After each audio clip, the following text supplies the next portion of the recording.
Okay, everyone, welcome to another episode of College and Career Pathways, where every Monday, Wednesday, Friday at 2 p.m., we provide you with information on various colleges and universities, financial aid resources, training programs, technical schools, skilled trade professions, employment opportunities, career exploration, and career readiness skills, all designed to help you make the best career decisions possible.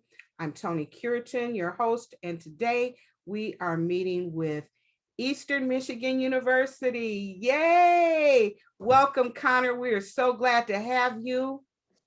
Thank you so much for having me. I'm so excited to be here. I really love these kind of opportunities because I want to make the content that we give you as engaging as possible. So you can see I'm already sharing my screen. I'll go ahead and I'll talk a little bit about Eastern for like 10 to 15 minutes max. And then the rest of the conversation is really kind of guided on toward whatever y'all are interested in learning about. I can talk about my own experience as a recent alumni of the university and what campus life looks like. I can answer different questions about different majors. Maybe even if your question isn't too specific about Eastern, but you just have a question about the college experience as a whole, I am more than happy to go over whatever it is that you all want to talk about. So we'll kind of go through the first section together. And then if you want to unmute yourself or if you want to ask me questions in the chat, go right ahead. Don't have to worry about interrupting me. And then we can just kind of go from there. So thanks again for having me. Starting off, I want to kind of give like more of a broad perspective on just exactly what Eastern Michigan University is as an institution. So we are a mid-sized school. Typically, when we kind of think of the different types of institutions, you might think of a smaller liberal arts college that might be, 5,000 students or smaller. And then you might think of a really big, large research institution of maybe 30 to 40,000 students. And Eastern really does fall right in the middle, not only in terms of size, but also in terms of just what kind of experiences you can get here. So as a student, I always felt like there was something for everyone at the college. In some ways, it is like a best of both worlds, at least from our perspective. So because we're a mid-sized institution, you still get all of the large school resources that you think about. So maybe you're really interested in doing research. And what's great about research is that it doesn't just exist for STEM programs. Research exists across every single subject and every single level of education. You do research in high school and you do research in college, but it's not just for our doctoral candidates or for students getting a master's degree. You also get research experience as an undergraduate. And you'll also notice that some schools have a lot of doctoral students and a lot of master's degree seeking students. Eastern, though, we are primarily an undergraduate campus. So we've got about 17,000 students and like 15,000 of them are undergraduate students, meaning they're earning their bachelor's degree. So all of the experiences and resources are really tailored toward those first 4 years of college, which is really exciting when you're kind of going through that with a bunch of like-minded peers. We're also a bit older of an institution. We've been around since 1849. We were founded as Michigan State Normal College. Basically, a normal school is a place that you would want to go to if you were to become a teacher after graduating.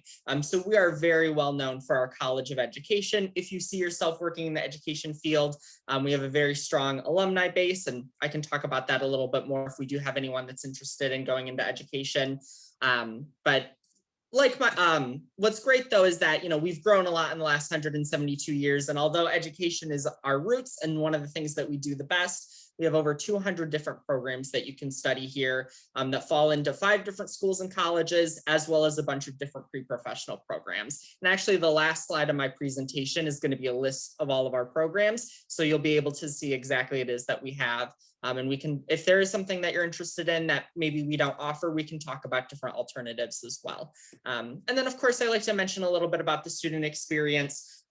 Because we are not too large of a community, everything still feels very personal. So the average class size at Eastern is less than 30 students. It tends to be around 25 to 30. The statistic that we like to throw out is that 88% of our classes are less than 30 students. So you are going to have a few lecture halls, at Eastern Michigan, but for the most part, those lecture halls are going to be, 40 or 50 students. You would never have a lecture hall of, say, 200 or 300 or 400 or 500 at, other institutions.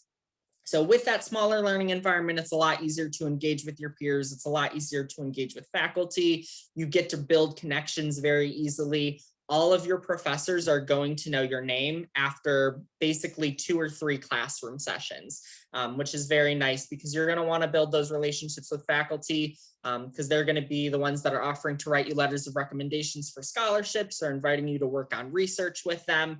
And also, I feel like the best kind of classroom experience isn't just being lectured at for an hour and 30 minutes. It's a lot more fun when it's engaging. And because we're in that smaller environment, it's so much easier to communicate with your peers and to communicate with the professor and kind of experiment a little bit more with different learning styles. So I think our smaller size really helps capitalize on that.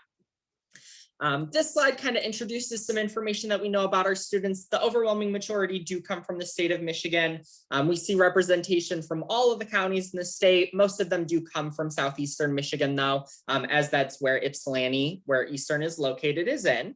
We also see a smaller percentage, but still a pretty healthy population coming in from Ohio. And then we also see representation from all 50 states, but Michigan, Ohio, Indiana, Illinois, and Pennsylvania is where the majority of our students come from. And then we are still a pretty international campus, that being said, with over 88 different countries being represented on campus. And about 2% of our 17,000 students are coming from outside of the United States. Other information that I love that we talk about, because this really informs a lot of what we know about our student body and the kind of services that we need to provide. So we know that for our incoming class last year, 40% of them came in with the Pell Grant. So a Pell Grant, you find out if you're eligible for one of those based on applying for the FAFSA, so the free application for federal student aid. If you're not familiar with the process, you fill out the document through the federal government with your parent or guardian. You submit the information to the federal government and to each school or college that you're applying to. The federal government will do some mathematical calculations to determine an expected family contribution, and it will send that information over to each school and college. Because we know that we have a lot of students that are on the Pell Grant, we actually create additional scholarships that are offered specifically to students that are Pell Grant eligible. I'll get a little bit more onto that in one of the later slides, but I'll kind of leave that as a cliffhanger for now. We also know that as each year has gone on, Eastern has gotten more and more diverse. So it's really important that we as an institution are advocating and putting in financially resources to help make sure that each student thrives when they're able to come onto campus. So whether that's looking at CORE, which is our Center of Race and Ethnicity, our Women's Resource Center, our LGBTQRC, it's really important that we know, because we have such a diverse student body, that we are celebrating that diversity and making sure that we're creating not only a diverse campus, but a campus that is equitable and inclusive. And then we also know that, a large portion of our students, about 1/5, come in and they're first generation. First generation, meaning that they're the first person in their family to go on to complete a degree at a post-secondary institution. So going off to college. And because we know that we have a lot of students that are coming in that are first generation, we try to make that college transition as smooth as possible. So that means if you, whether it's applying to Eastern, which we make very simple, for a specific reason, and in the same way that, if you decide to enroll at Eastern Michigan, the academic advising process is very simple. The way that you sign up for everything. We are very transparent as an institution when it comes to enrolling and getting started, because we know that a lot of our students might not have the same familiarity of having a big brother or big sister go to college before them and tell them how to do things. We try to make everything as easy as possible on that front. This is my favorite thing to talk about. So this is kind of focused really on our own location. So we're in the city of Ypsilanti. If you're not familiar, it's a pretty small college town of about 20,000 students. It's a beautiful neighborhood of, there's wonderful shopping, great parks, amazing restaurants. It is actually pretty well considered regionally as a foodie community. And it's great because It's a college town that is near other college towns. So you have the city of Ypsilanti, and then right next door you have the city of Ann Arbor if you would like something a little bit bigger. And if you want something a little bit bigger than Ann Arbor, Detroit is only 30 minutes away. If you want something a little bit bigger than Detroit, Chicago is 3 hours away.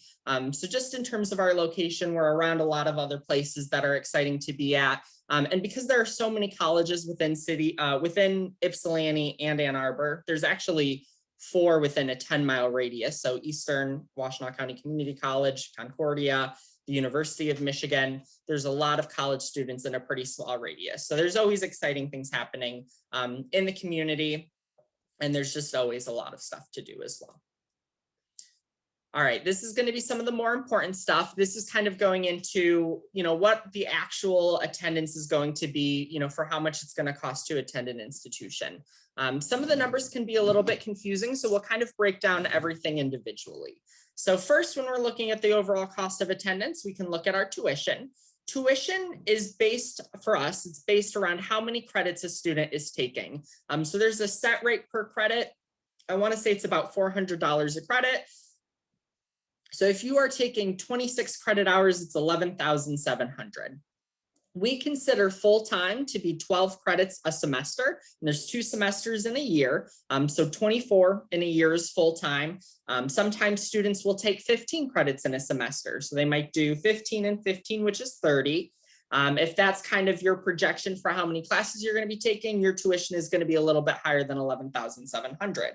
But we kind of set the default as 26 because it's kind of in between 15 and 12. Same thing with standard, the room and meal plan. Basically, the way that we calculate that is, for our standard rooms, which would be a suite style residence hall, meaning that you're walking into a bedroom, there's 2 people living in one bedroom, there's a bathroom that connects to another bedroom, and there's 2 others in those, so 4 people sharing one bathroom, 2 in each room. And then you choose the most expensive meal plan, that's going to be about 11,000. If you were to choose a less expensive meal plan, that number is going to be lower. If you were to choose a more expensive residence hall, like an apartment, which you would be, available to you, then that number is going to look a little bit different as well. So this initial number is really more of a projection than anything else, because everyone's cost of attendance looks different. And that is because of what we talked about earlier, which is, FAFSA, so the free application for federal student aid, and because of the scholarships that we're able to award you. So these first 3 scholarships that I'm going to talk about require no additional application. You are automatically considered for them when you apply to the university. So the first one that we offer is our Emerald Scholarship. This ranges from $1,000 a year to $7,500 a year. And that per year is renewable for up to 4 years, as long as you have a GPA of a 2.75 or higher. And then that's just based around your cumulative GPA. It used to be based around your GPA and test scores, but as we are kind of, you might notice nationwide that we are kind of taking away some of the importance of test scores in this COVID year, and we're hoping that that stays true, in years to come. For our scholarships, they're only based around GPA. We also have something called our Education First Opportunity Scholarship. So basically what this does is this takes a look at your FAFSA, and if you are eligible for a Pell Grant and you have a 3.0 GPA, then what we will do is we will take your Pell Grant and we will give you money covering a full semester, or actually it'd be a full year because it's a full tuition scholarship, and cover whatever isn't included as part of your Pell Grant. This is one of my favorite things about working at Eastern Michigan. It's one of the reasons that it's a big reason why I attended the institution, because I was a recipient of the EFOS. It's arguably one of the most progressive scholarships that we offer in the country. It is a full tuition scholarship, and the only academic requirement is having a 3.0. So if you are looking for extra options that, extra affordable options for you, and you know that you're going to be receiving a Pell Grant, Eastern is a pretty remarkable choice for a lot of students. And essentially the way that this works on our end is we would replace your Emerald Scholarship that you'd be receiving with the EFOS. They do not stack onto each other, but with the full tuition scholarship, the Emerald Scholarship is only going to cover tuition either way. So you're getting the better deal. And then there's our Forward Scholarship. Our Forward Scholarship is pretty unique. It has the same academic component as the EFOS. So you need to have a 3.0 GPA or higher. And basically, this is great for any student that knows for sure that they want to come to campus and live here for 4 years. They're not interested in getting an off-campus apartment. And essentially what this will do is they come to Eastern and they will lock in the tuition for 4 years. So tuition and housing come in at one set rate. The cost will never go up during your time at Eastern. And you will be responsible for paying for tuition your freshman and sophomore year, but your junior and senior year, you have it entirely covered. You still have to figure out how you're going to be paying for housing. So that is a part of the equation, which there are definitely ways to work around. I mean, many students work for housing and that will cover room and board situations. But this Forward Scholarship basically guarantees that you have a full tuition scholarship for 2 years. So kind of our default is to offer you the Emerald Scholarship. And then if you know that you are more interested in the Forward Scholarship, then you would really just need to reach out to me and I can go ahead and, we could meet in a Zoom chat like this and we could go over the differences for you between the Emerald and the Forward, because our goal is to make sure that we are offering you the most money, the most exciting, package and to get you to come to Eastern. So we will make sure that you're in good hands when you're deciding which scholarship makes the most sense for you. And then we also offer our Presidential Scholarship. For any seniors in the chat, the Presidential Scholarship application has already passed. If there are any juniors in here, then this will still be very relevant for you. The Presidential Scholarship is a little unique because it's the only one that requires an additional application. Essentially, you would complete the application. You have to meet the minimum requirements of having a 3.5 GPA. And then when test scores are looked at, it's a 25 on the ACT or 1200 on the SAT. And then there's an essay that comes with it. And then eventually an interview in the second round. And from everyone that applies, they choose between 18 to 22 to be our class of presidential scholars. And they are awarded a full tuition scholarship and a full room and board scholarship. What I like to particularly note about this is you only have to meet the minimum requirements for the academic side. After you've met the requirements, there is no preference given to whether or not you have a 4.0 or 3.5. It's the way that it's layered is the 3.5 and 25 ACT and 1200 SAT are the cutoff. From there, they only look at your essay and your interview when they're actually deciding who is awarded the scholarship. And then for students that are looking at Eastern from alternative pathways, maybe they're interested in going to a local community college and then transferring in. Basically, the way that we do transfer scholarships is it's based around how many credits they've already completed. So if you've completed 30 credits and you have a 3.0 GPA or higher of just your experience in community college, then we'll be able to award you anywhere between $1,000 to $3,000. And then the number of years that we award it to you is kind of a projection of how many years you would have left for schooling. And then we also have alumni scholarships for students whose family members attended and graduated from Eastern Michigan. All right, I know that was a lot of information that I just kind of threw at y'all over the last 15 minutes. I am gonna kind of leave this slide up as like the final slide while we're going through kind of the second half of this visit, which will be more of like a Q&A style panel. But I like to leave this up just because I know students always have questions about, do you have a psychology program or things like that. So this way you can kind of get a large picture in terms of some of the programs that we offer. I'll do a little breakdown real quick. Our College of Arts and Sciences is our largest college. It holds the majority of our programs and the majority of our students. They have many different academic buildings on our campus. It will hold any programs that's within the humanities, any language programs, soft sciences and hard sciences. So think like geography or chemistry and biology. We also have our College of Business, which is accredited by the AACSB, which is this very fancy accreditation. It's only given to 2% of business schools in the entire world. And it's given to schools that have a really well-rounded degree pathway. So essentially, if you were to do a degree at Eastern in international business, you don't just start taking international business courses. What you're going to do is you're going to take a series of not just like general courses, but general business classes. So you'll do a little bit of entrepreneurship, you'll do a little bit of finance, you do a little bit of management, and then you get deeper into international business. So that's how that's resulted in the prestigious accreditation. Our College of Health and Human Services, of course, there's a huge need now more than ever for people working in our health field, whether it's administration, nursing, occupational therapy, all of those programs are quite excellent.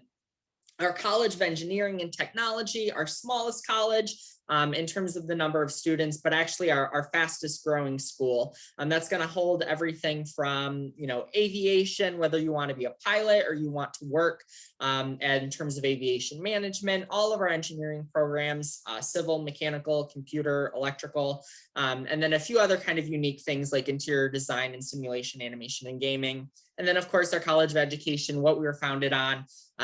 We were created as a school for future teachers. 1 out of 4 public school teachers in the state of Michigan graduated from Eastern, and actually 1 out of every 100 teachers in the entire world graduated from Eastern Michigan.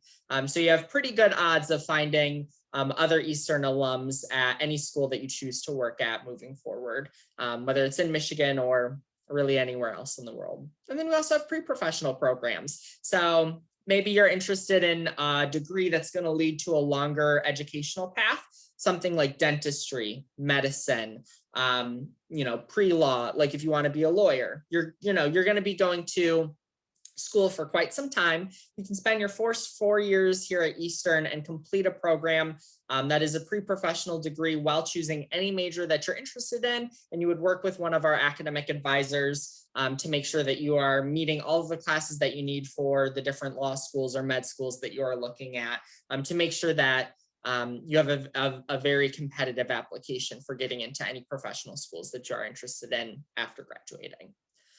All right. I'm going to take a deep breath real quick and take a drink of water. For y'all, if you want to ask me any questions in the chat, or if you want to unmute yourself and, really I'm kind of comfortable with whatever, but now is a great opportunity to use what time we have left to kind of ask me any questions. Like I said, it can be about Eastern, it could be about a specific program, it could be about maybe just college in general. More than happy to chat with y'all about whatever y'all are interested in. I have a question. Yeah, what's up? I know you did talk a lot about the programs and everything else, but I do have a sports related question. Are there sports teams? Are scholarships offered for sports? Yeah, absolutely. So we do have, there are 3 different tiers of sports at Eastern. So the first tier is going to be our most competitive, and it's the one that comes with scholarships. So that is our Division I athletics program. So as an institution, we compete in the NCAA. We are in the Mid-American Conference, so the MAC, so the same as Central Michigan or Western Michigan or Ohio University. Those are some of our peer institutions. And a lot of those programs do come with scholarships for students that are recruited. I can actually send a link in the chat for you, and it'll basically lead you to our athletics website. If you're interested in being recruited by one of the coaches at Eastern, you could fill out a recruitment questionnaire. It will ask if you have any highlights or tape recordings or anything like that. So depending on the sport that you're interested in playing, you would be able to reach out to one of the coaches. But there's 17 different Division I sports at Eastern. That's the first level. The second level, and there's no scholarships tied to this, but is club sports. Club sports still compete against other institutions. So you would still be representing, you'd be wearing an Eastern Michigan uniform, and you would be facing off against other schools in Southeastern Michigan and essentially, Northern Ohio. And club sports can be a little bit more unique because they don't need to be like, they don't need the same kind of budgetary constraints that Division I athletics do. So the number of club sports that we have varies every 4 years based off of student interest. I think last year we had about 30, and many of our club sports are still active even during COVID. It just looks a little bit different right now. They still find ways to operate. But depending on what sports will be available once we have a more traditional fall year, it's kind of hard to say exactly for sure what those will be. But I've seen equestrian before, things that aren't necessarily our Division I athletics, we can fit into there. And then there's intramurals. Intramurals are the least competitive form of athletics.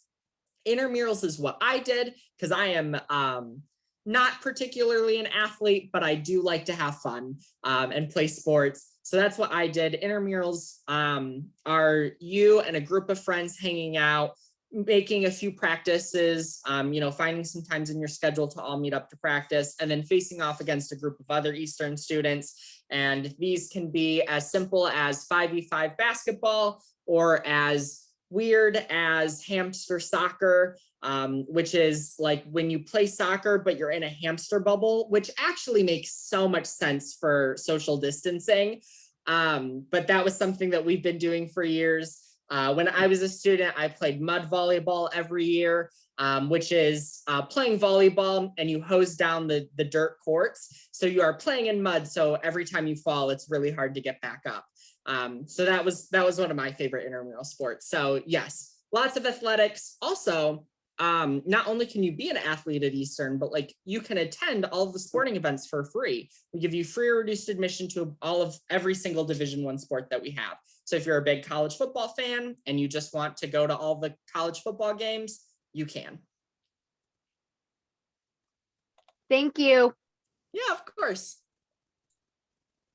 Connor, do you guys have an esports program? Yes, so we do. We have basically what it is, it's a student organization of a few different clubs. So I remember we had a League of Legends one, we had an Overwatch one. I'm not sure what video games are represented, but they are listed specifically as different student organizations. So they definitely exist. They're just not, it's not quite categorized in the same way that athletics are, but yes. You could absolutely come to Eastern and do esports for sure. Good deal. Good deal. Yeah, that's an excellent question. I haven't been asked about that in a while either. That's great. I've been finding out that is really becoming a thing, You are actually being awarded scholarship money to do these things. And of course, where was that when I was in school? Absolutely, for sure. Good deal. I also wanted to ask you, does EMU have a bridge program for those that fall just a little bit under the GPA requirement for admission? We do. Yep. So we call our bridge program EDGE, so the Eastern EDGE program. And essentially the way that it works is, we pride ourselves on being a pretty accessible institution. So what we do is for students that are not outright admissible just based off of, their academics from high school, but we still think they'd be a really good fit at Eastern Michigan. We offer them this type of conditional acceptance where we say you're accepted to Eastern, and this acceptance can still come with a scholarship because we still want to, reward the student for the hard work that they've already put in. But we'll say you can come to Eastern, but for your first year, you have to be a part of EDGE. And basically what EDGE consists of is kind of this built-in grouping of student support services. So you are assigned a peer mentor coach. You are basically told that you kind of have to log 10 different hours of going to different resource centers for help or using the study tables in our library. So you will log, the fact that you're doing homework and things like that. It provides a little bit more of our structure for our students. And as long as they have, I want to say higher than a 2.75 after their first year of college, they're no longer required to be part of the EDGE program. So for some students, they find themselves in EDGE throughout all 4 years because they find that they really love that kind of structure in their support. Even if they don't need to be in it, it is a phenomenal resource. And then for other students where, from an admissions perspective, we want to see them come to Eastern, we feel like this is a great place for them to thrive, but they do need that extra structure, then we will kind of basically make that a condition upon their acceptance. So this allows us to admit more students instead of, closing the doors to Eastern, altogether. That's great, because truthfully, I think structure like that is really necessary for everyone's freshman year because it really is a culture shock going from high school to college and being on your own and understanding time management, because you know that concept is lost on a lot of freshmen, because they're used to someone giving them direction, and now they have to make these decisions on their own, and many of them, I find, are not really prepared for that, and they tend to suffer academically because of it. So that's really awesome. Yeah, and you're absolutely correct. I mean, that when you have a little bit more freedom in college, because the truth is you get to choose whichever classes you want to take, you get to choose your schedule. If you're not a morning person, you don't need to take morning classes. It is entirely different than being in high school, where you kind of have this set system of being in classes from 7:30 to 3 o'clock. So when you kind of have that freedom, it can be easy to forget that sometimes you do need structure in other ways. I will say, and this is more anecdotally and less of, I'm an Eastern Michigan advisor. There is a lot of love in the offices in terms of our community. You find a lot of people that work at this university that really care about the students, that want to see them succeed. You'll see it in every academic resource center on campus. You'll see it in our math tutoring department. There's a lot of care and respect that we give our students. So I think that we really do put that first in terms of, making sure that students come here and they can succeed. Good deal. And so students are easily able to reach out for help and assistance when they're struggling and having difficulty, whether it's through their professors or student services. Is that correct?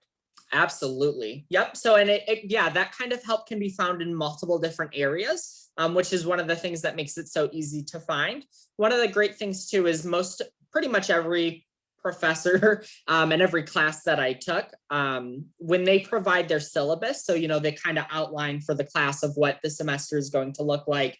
It'll tell you when your homework assignments due, all that good stuff. The syllabus will have 2 pages dedicated toward different resources that you can use. So as long as you save that pamphlet in the beginning of the semester, it will tell you for math help, go to the 3rd floor of Pray Herald, or for, maybe you need help for a college essay in your English course. That syllabus is going to say, go to the University Writing Center and Halley Library. And if for some reason you lose that document, all of the information is online. The professors will tell you the information in person again. Your peers you will have access to. There are a lot of people that you'll be able to go to for that kind of information. And kind of once you've gone through that first semester, really even more so just the first few weeks, you start to get a lot more confident just in terms of like, okay, I've been to the library 10 times already. I know exactly where the writing center is. I'm not going to have any issues. I know when I can use the research that's up on the 3rd floor. That kind of stuff becomes a lot easier to navigate for sure. Good deal. I also want to ask you, Connor, what is EMU's completion rate? From freshman enrollment to graduation. Do you know that? Yeah, so I haven't seen I honestly have not seen the numbers in the last 2 years. I do remember what they were when I graduated. Our 4-year graduation rate back then, I want to say, was about 70%. And then our 6-year graduation rate was closer to 85. So of course, there's a lot of reasons why it might not be 100%. Some of the reasons might be financial, or, there's a lot of reasons why a student might not complete a degree in 4 years. But we do try to make it as easy as possible to, maybe for some students experience really big life events where they need to take a semester off, but they can always come back anytime within 2 years and re-enroll with us without having to fill out any paperwork. So we try to make it as easy as possible, where if you do need to take a break from your education for a minute, that you can still come back. That's great. And my last question, because we are in the pandemic, I'm sure that you guys went online with your courses. Will that continue once we go back to normal, or in the fall? So the most honest answer that I can give you right now is that because of the information about vaccines in Michigan, I believe they stated that they want pretty much everyone, or a majority of the population, to be vaccinated by May.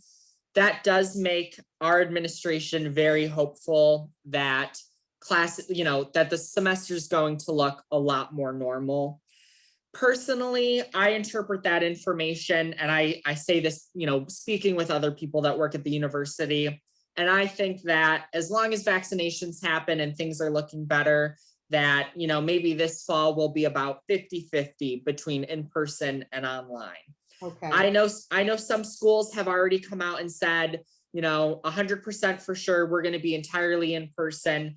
That is just not something that Eastern would really be willing to say until we knew for a fact that that was going to be the case.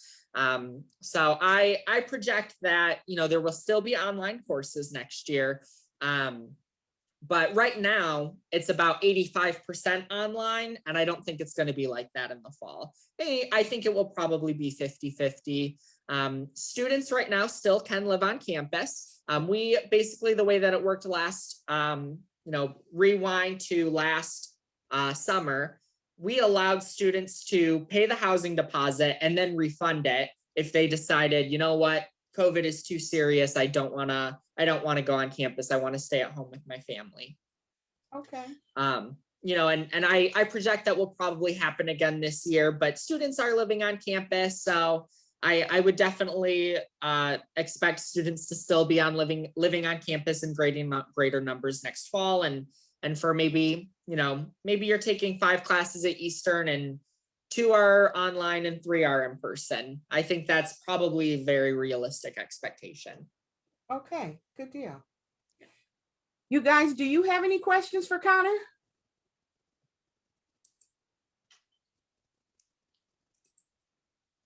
I'm all ears.